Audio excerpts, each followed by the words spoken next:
Congressman Gary Palmer of Hoover joins us virtually from his district office in Birmingham. Congressman, welcome back to Capitol Journal. Thanks for having me on, Don. Congressman, what a week it has been in Washington, one certainly for the history books. Many are saying it was a dark spot on our history this week. You were on the House floor when rioters stormed the Capitol. Tell me what it was like being in the midst of all of that. It's one of the saddest experiences I've ever had. I mean, obviously, I was involved. I was on the baseball field, probably 20 steps from the guy when he started shooting, and saw my friend and colleague Steve Scalise go down. Wednesday was another very sad and dark day in the history of the country. When Americans carried out an assault on our Capitol.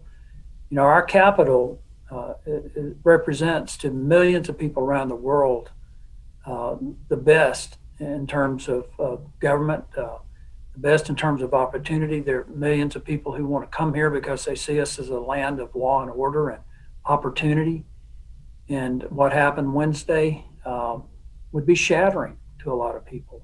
It will go down as a very dark day in our nation's history. And I just hope that there's still enough people out there that revere the Constitution, that understand that we all have a responsibility to try to live together lawfully. If there's any hope for this republic to continue. Congressman, did you ever fear for your own personal safety on Wednesday?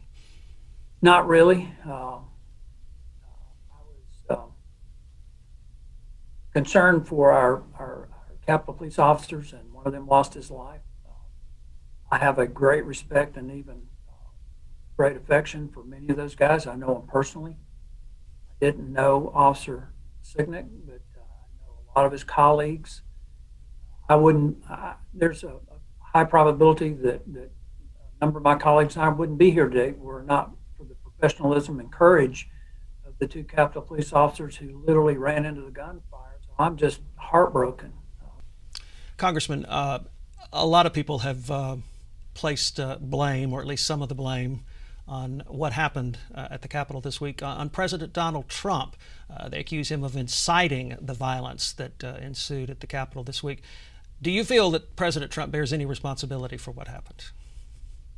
To a certain extent, I think that the fact that he told people to go to the Capitol and that he had given them a false hope, that there's some responsibility there to whip up a crowd of that size and tell them to go to the Capitol was the wrong thing to do. And I think that responsibility falls on all of us to be very circumspect about what we say and how we say it, and to be very accurate in our communications to people about what can be done and what can't be done.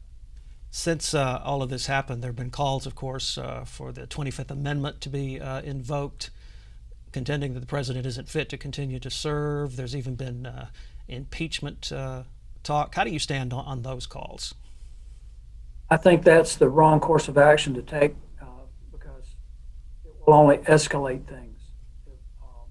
We're so divided right now. There's so much anger on both sides. For Congress to take that step, and by the way, Congress does not have any authority to invoke the 25th Amendment. There have also been some contentions that lawmakers like yourself hold some culpability in what happened this week in objecting to some of the electoral college votes in some of the key states, sort of fueling the fire, if you would, of some of the violent protesters' concerns this week. What do you say to those folks who contend that? I think they're trying to escalate. I have a responsibility. For the fourth time, I took an oath to uphold and defend the Constitution. Part of that responsibility is to exercise my responsibility as a member of Congress in checks and balances. And there's no question that the Constitution was violated in terms of the responsibility of state legislatures having the sole authority to make changes to election laws. What many of my colleagues and I had hoped to do during the debate, knowing that we had all of the American media focused on the debate, unfiltered and uncensored, explain to the American people what happened with the unconstitutionality of elections in certain states, but also the failure to enforce election laws that were passed by Congress, most notably the National Voter Registration Act that was passed by majorities of Democrats in both houses of Congress and signed by President Bill Clinton in 1993. We literally have about 24 million people registered to vote improperly. 1.8 million of them are dead. In Pennsylvania alone, there's 800,000 inactive voters still on their voter rolls, and some states have intentionally failed to comply with that law. And what we wanted to do was, this was not about picking a winner or a loser. This was to put us on a path to get our election laws consistent and uniform, to make sure that every state conducts a constitutional, honest, and fair election to restore the American people's confidence that their vote matters, that their vote counts. And that's what's driving a lot of this. And we needed to have that debate. And we were going to have that debate until these anarchists attacked the Capitol and took away the platform that we had hoped to use to lay this plan out. And that is extremely disappointing. But as disappointing as it is, we're going to continue to move forward with what we believe are the right steps to get our election process back where it needs to be, so that people can go to the polls and know that their votes matter.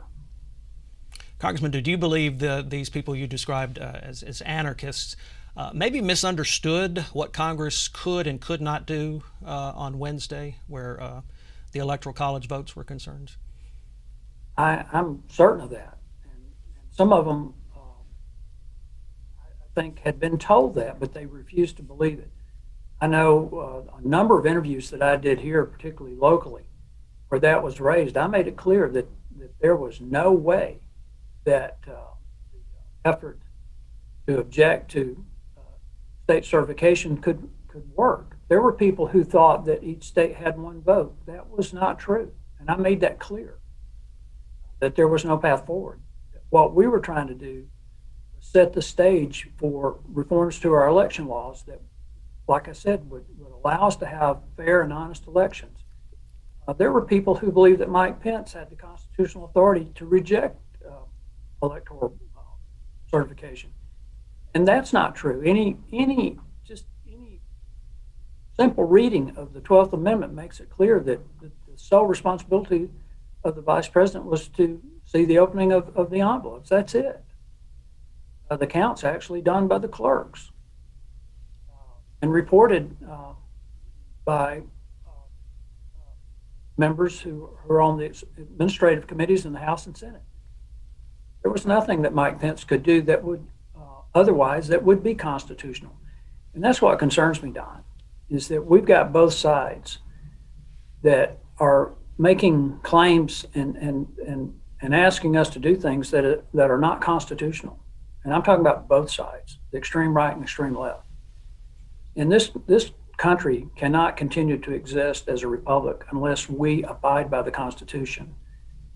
It's extremely important that people understand the separation of powers. It's extremely important that they understand the checks and balances that exist. And we, as members of Congress, have to be willing to use those checks and balances.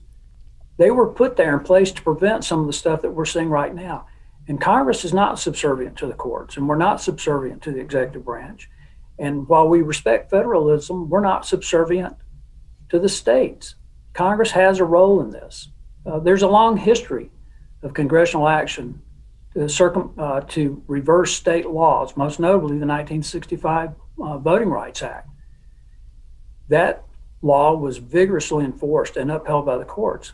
But we have failed to enforce the 1993 National Voter Registration Act, again passed by majorities of Democrats in both houses. 17 of those Democrats still serve today, including Nancy Pelosi and Steny Hoyer. They're a leadership team. So what I'm trying to get across to people is calm down. Let's work together. Now, we have major differences in terms of policy. But if we start dividing the country over whether or not we're willing to support the Constitution, I think we've got an even greater problem.